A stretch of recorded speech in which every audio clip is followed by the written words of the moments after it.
Olá pessoal, beleza? Professor Rogério Mendes, olha aí, desenrolando a evolução com você, ó, evolução biológica, é assunto importante para a tua prova, beleza? Olha aqui, sementinha, olha aqui, ó, evolução biológica, evidências do processo evolutivo. Porque uma coisa é você falar, existe evolução, tá? Outra coisa é você falar, demonstre isso para mim. Bom, ao longo do processo científico, os pesquisadores, os cientistas, enfim, foram buscando mecanismos, meios de provar que o processo evolutivo, que nós temos discutido aí nas últimas aulas, ele realmente existe, não é isso? Então, desde o fixismo até a ideia darwinista, nós sabemos que o processo evolutivo, ou o conceito de evolução, ele mudou. Para os fixistas, os indivíduos não sofriam transformações. Para os evolucionistas, eles sofrem transformações ao longo do tempo. Beleza? Então, há um conjunto de evidências que cada vez fica muito mais complexo e muito mais fiel ao que provavelmente ocorreu em termos de natureza, porque a ciência ela vai avançando, ok? Então, a gente tem algumas evidências para isso. Uma grande evidência, tá, é a ideia de fossilização, ou seja, os fósseis são exemplos claros, evidentes, de que o processo evolutivo ele realmente existe. Em outras palavras, as diversas espécies elas sofrem transformações ao longo do tempo. O que a fossilização mostra? Que espécies que existiram no passado podem não existir hoje. E espécies que ao longo do tempo vêm modificando-se, tá bom? Então, o processo de fossilização, ele pode ser caracterizado, segura aí, da seguinte maneira: restos e vestígios, né, o que sobra, de formas de vida, tá? Um osso, um dente. Geralmente, as partes mais duras, mais rígidas, sofrem um processo de fossilização muito mais evidente, muito mais fácil, tá? Agora, claro, depende do meio, depende não só de fatores químicos, tá? O pH do meio, a salinidade, depende de fatores biológicos. É importante que no local onde tenha ocorrido o soterramento daquele indivíduo morto, tá? Que pode ser uma planta, por exemplo, também, ou animal, enfim, o local onde ocorreu o soterramento daquela espécie morta não tem a ação bacteriana como ação decompositora, porque se existir a ação decompositora, é óbvio que a matéria orgânica vai ser totalmente eliminada. E, além desses fatores químicos e biológicos, fatores físicos, como a pressão, tá? A própria temperatura influenciando. Agora, cuidado aí, ó. Eu só posso considerar fóssil aquelas estruturas que têm uma idade superior a 11 mil anos, tá? Então, estruturas com idade inferior a 11 mil anos não são consideradas fósseis, tá? Então, é por isso que volta e meia você ouve no noticiário ou lê em alguma revista, tá? Olha, foi encontrado o fóssil de um hominídeo de 20 mil anos, foi encontrado um fóssil de uma planta de tantos mil anos. Então, essa caracterização ela é importante, tá? Então, idade superior a 11 mil anos já pode ser considerado um processo de fossilização. Agora, há uma pergunta muito pertinente que diz respeito a como é que é feita essa datação, tá?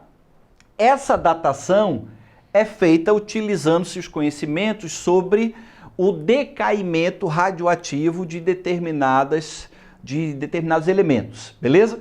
Então a gente sabe que os elementos radioativos, eles têm um decaimento, ou seja, a sua quantidade ou a quantidade de radiação emitida tende a diminuir ao longo do tempo, de maneira constante, ok? E essa datação, ela é medida para você determinar então a idade do fóssil.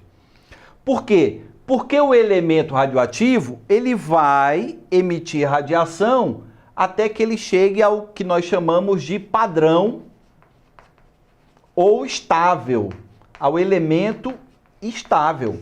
Legal? Então, como essa emissão de radiação, esse decaimento, ele é constante, eu consigo fazer então a medição. Por isso que você vai ver alguém dizendo assim, ó, você vai ouvir alguém dizendo assim, olha, aquele fóssil foi datado com carbono 14, então ele tem tantos milhões de anos, beleza? Tranquilo. Então, isso aqui é uma evidência lógica de que realmente o processo evolutivo existe e que as espécies mudam ao longo do tempo, beleza?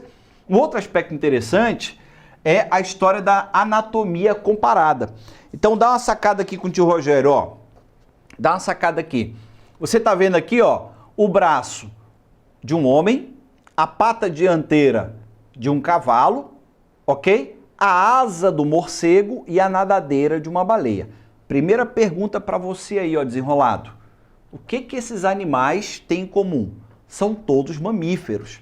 Ah, mas a baleia é aquática. Não interessa, ele é mamífero. Ah, o morcego voa. Gente, mamífero, beleza? Então, se você observar as estruturas anatômicas, as estruturas ósseas, né, que estão representadas aqui, com carpo, metacarpo, falanges dos dedos, etc., tá? As estruturas ósseas são extremamente semelhantes. Então, o que isso indica? Bom, se eu tenho animais de espécies diferentes, embora pertençam à mesma classe mamíferos, mas são de espécies diferentes, apresentando, por exemplo, estruturas anatômicas semelhantes, significa dizer que deve existir um grau de semelhança evolutiva entre eles, tá? Então, a evidência anatômica, ela é uma evidência importante no momento em que você vai caracterizar a semelhança entre os indivíduos.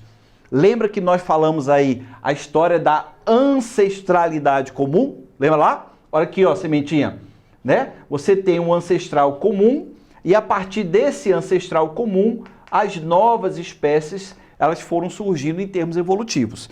Então, uma das evidências gira em torno do processo de fossilização, da anatomia comparada, por exemplo, da embriologia comparada. Dá uma sacada aqui, ó. Tubarão, peixe cartilaginoso, né? Salamandra, lagarto, gambá, macaco, homem. Olha aí, você tem indivíduos, animais de espécies diferentes, né? Répteis, peixes, mamíferos, tá? Anfíbios, com desenvolvimentos embrionários, muitas vezes, em alguns deles, com um grau de semelhança muito grande. Então você observa aqui o desenvolvimento embrionário do homem, que é um mamífero, e o desenvolvimento do macaco e do gambá, que são mamíferos também. Dá uma olhadinha aí, ó. Há uma similaridade muito grande. Mesmo entre esses mamíferos e esses répteis, anfíbios e peixes, você observa também que há um certo grau de similaridade, não é isso? Então, peraí, eu estou tentando provar para você que ao longo do processo evolutivo as diversas espécies sofreram mudanças e que o acúmulo dessas transformações acabou contribuindo para o aparecimento, para o surgimento de novas espécies. Essa é a ideia geral de evolução, tá? Então, todas essas evidências, e claro que existem outras, são utilizadas para a gente caracterizar a existência do processo evolutivo. Por exemplo, a bioquímica comparada, se eu for comparar a quantidade de bases nitrogenadas, os tipos de bases nitrogenadas entre duas espécies, quanto maior a similaridade entre essa quantidade e o tipo, obviamente, maior provavelmente é o grau de parentesco entre esses seres. Legal? E um aspecto muito legal, muito interessante, diz respeito aos chamados órgãos vestigiais. Por exemplo, nós temos aqui o apêndice vermiforme, né? Em forma de verme, ó. Olha o apêndice em humano, que é esse rabinho que você está vendo aqui, e olha o apêndice secal em um coelho, que é um herbívoro. Eita, professor, mas são bem diferentes. São diferentes. O apêndice para nós é um órgão vestigial. Se é vestigial, vem de vestígio, que sobra, que não tem mais função, que restou. Legal? Mas se você observar, nos animais herbívoros, o apêndice ele é bastante utilizado, ele é importante no processo digestivo, portanto ele é bem desenvolvido. Legal? Então, isso é uma evidência evolutiva. Então, em seres humanos, por exemplo, nós observamos a existência de vários órgãos vestigiais que tiveram função no passado e que ao longo do processo evolutivo, por N motivos, perderam essa função, tá? Então a gente observa os pelos no peito. Qual é a função biológica para nós humanos? É meramente estética, né? Que mais? A musculatura da cabeça, ok? São estruturas vestigiais, como o apêndice é uma estrutura vestigial e que perdeu função ao longo do processo evolutivo. Legal? Tranquilo, gente? Então, um grande abraço e até a próxima.